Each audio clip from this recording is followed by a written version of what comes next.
Accessibility, I think, is going to be the biggest thing this year for sure at WWDC.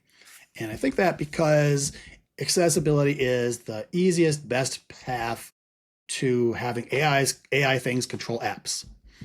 Um, I've got a little AI agent project I'm not going to talk about right now because it's boring. But one of the things I was going to do is I was going to give it access to control things on my Mac, and the way I was going to do that was through this accessibility APIs. And I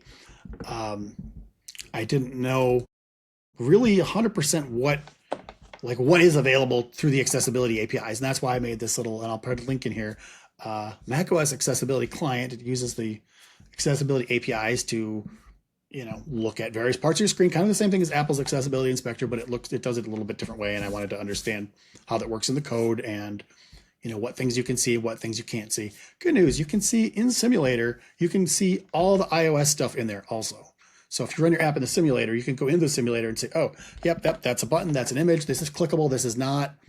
And you can see which things are clickable, which things are not clickable, what things you can press on, you can scroll views. And you can control these things. You can drive them with accessibility. So like you can go and say, click on this, scroll down to that, click on this, etc.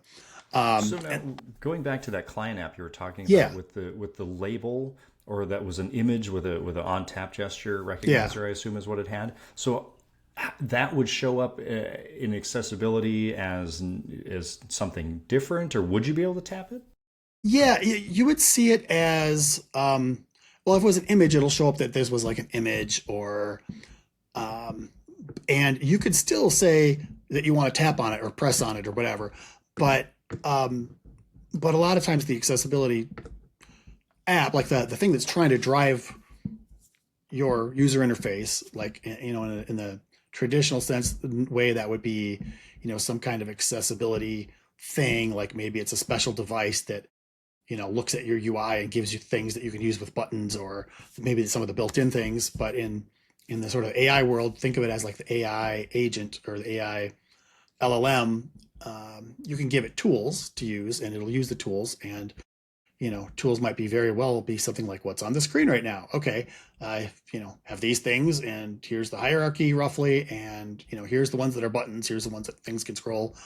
Yeah, you can click on images, but you can click on images, you can click on labels, text labels, click on anything.